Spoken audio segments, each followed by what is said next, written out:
નમસ્કાર. ગયા અઠવાડિયે આપણે શ્રવણેન્દ્રિયની કેળવણીની વાત કરી. એનો અર્થ એ નથી કે માત્ર સ્મરણ શક્તિ પૂરતું જ અગત્યનું છે. અર્થગ્રહણ કરવા માટે, ભાષા કૌશલ્યના વિકાસ માટે અને એકાગ્રતા માટે, આ ત્રણેય માટે એની પૂરતી જરૂરિયાત છે.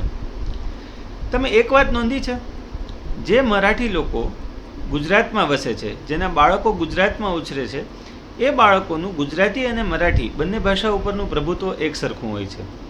આ જ બાબત મહારાષ્ટ્રની અંદર વસતા ગુજરાતીઓને પણ લાગુ પડે છે. તેઓ પણ મરાઠી બોલવામાં એટલા જ પાવરદા હોય છે. આનું મુખ્ય કારણ એ છે કે નાનપણથી એક કરતાં જો વધારે ભાષાઓ બાળક સાંભળીને શીખતું હોય તો એવા સંજોગોમાં એ બંને ભાષાની અથવા તો જેટલી ભાષા એ શીખે છે એ બધી ભાષાની એના મન ઉપર ઊંડી છાપ પડી જાય છે અને એ ભાષા ઉપરનું એનું પ્રભુત્વ પણ ઘણું સારું બને છે. જો આપ આપના બાળકને એક કરતાં વધારે ભાષાઓ શીખવવા માગતા હો તો નાનપણથી એને વધારે ભાષાઓનો અને સાચો પરિચય કેળવાય એવી કોશિશ કરી શકો છો. હા, ભાષાવિદોનો કદાચ મત આ બાબતે જુદો હોઈ શકે છે, તો એ બાબતનો નિર્ણય હું આપ ઉપર છોડું છું. તો ચાલો આજે આપણે બીજી પણ એવી કેટલીક પ્રવૃત્તિઓ વિશે વાત કરીએ કે જેનો આપણને ઉંમરના જુદા જુદા તબક્કે પરિચય થયો છે, પણ એ કરવા જેવી તો આજીવન છે. યાદ છે આપણે એક રમત રમતા હતા, ચકલી ઉડે, પોપટ ઉડે, ભેંસ ઉડે, ના ના ના ના ના ન ઉડે. આ રમત પૂર્વ પ્રાથમિક શિક્ષણ શરૂ થાય એની પહેલાંથી કદાચ ઘરમાંથી જ રમવાનું શરૂ થઈ જતું હોય છે. બાળકની શ્રવણેન્દ્રિયની એકાગ્રતા કેળવવા માટે આ બહુ અગત્યની વસ્તુ છે. એવી જ રીતે વાત કરીએ જોડકણાની અને ઉખાણાની. મિયા ફૂસકી બંદૂક ઠુસકી, હાથમાં હોકો લાવ મારો ધોકો. આવી રીતના જોડકણા સાંભળતા બાળકના કાન ક્યારે પ્રાસયુક્ત શબ્દો અને ભાષાનું શિક્ષણ ગ્રહણ કરી લે છે આપણને ખ્યાલ પણ નથી આવતો. ખરા અર્થમાં આ રમતા રમતા ભણતર છે.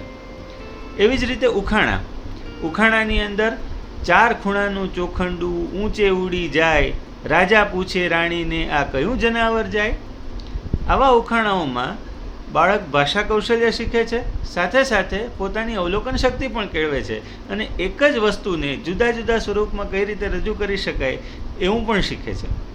આ બધા અર્થગ્રહણ માટે પણ એટલા જ અગત્યના પાસાઓ છે. જો બાળક 10 કે 12 વર્ષ કરતાં વધારે ઉંમરનું હોય તો એવા સંજોગોની અંદર એને સારા પ્રેરક પ્રસંગોની રેકોર્ડિંગ સંભળાવી શકાય, એને ભાષણો સંભળાવી શકાય, વિશ્વની સર્વશ્રેષ્ઠ સ્પીચ અથવા તો સર્વશ્રેષ્ઠ ભાષણોની પણ ઓડિયો કેસેટ્સ ઉપલબ્ધ હોય છે. તો આ બધી પ્રવૃત્તિઓ થકી બાળક આરોહ અવરોહ, અલ્પવિરામ, પૂર્ણવિરામ, કઈ જગ્યાએ ભાર બોલવાથી અથવા તો ભાર દઈને બોલવાથી તમે વધારે સારી રીતે તમારી રજૂઆત કરી શકો છો, આ બધું જ બહુ સરળતાથી શીખે છે. સંગીત પણ એમાંનું એક માધ્યમ છે કે જેનાથી શ્રવણેન્દ્રિયની કેળવણી થઈ શકે. આ બધું કરતા રહેવું જોઈએ, કરાવતા રહેવું જોઈએ, શીખતા રહેવું જોઈએ, શીખવતા રહેવું જોઈએ. યાદ રાખજો, આપણી સંસ્કૃતિમાં ગર્ભ સંસ્કારની વાત આવે કે પછી શબ્દવેદી બાણની કે પછી શતાવધાની બનવાની, આ બધી જ બાબતો શ્રવણેન્દ્રિયનો જ મહિમા સૂચવે છે. ધન્યવાદ.